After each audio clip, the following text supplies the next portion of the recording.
The C-SPAN networks bring you long-form public affairs programming from the nation's capital and are a public service of your television provider. C-SPAN, created by cable. The world stands with the people of France this week. The events in Paris were horrifying. All of us were shaken by them. Yet we know that whenever terror like this strikes, the world community will rally together. Terror will not prevail. But these events should serve as a reminder there is still evil out there. We cannot ignore it. We cannot contain it. We must defeat it. And we must protect our people.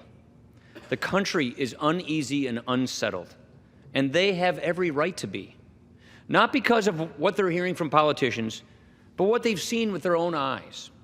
All of us here, Republicans and Democrats, are hearing these concerns in our offices.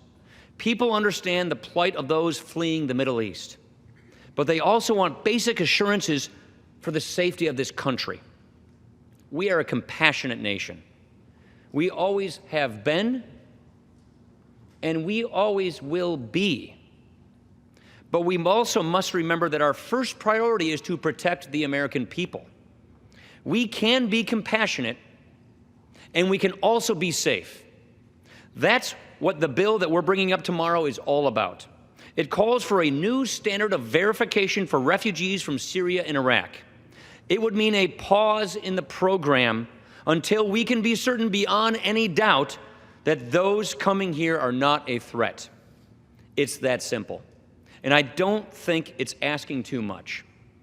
I also want to point out that we will not have a religious test, only a security test. If the intelligence and law enforcement community cannot certify that a person presents no threat, then they should not be allowed in. This is common sense, and it's our obligation.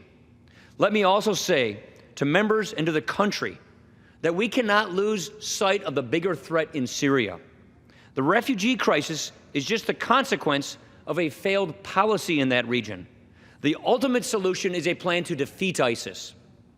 That's why we are sending to the President a bill this week that requires him to finally propose an overarching strategy to deal with Syria and the terrorist threat in that region. This threat is not going away until we acknowledge and confront the real danger that exists. There is a long road ahead. But today, for this moment, I urge all of my colleagues to support the legislation tomorrow and to help keep America safe.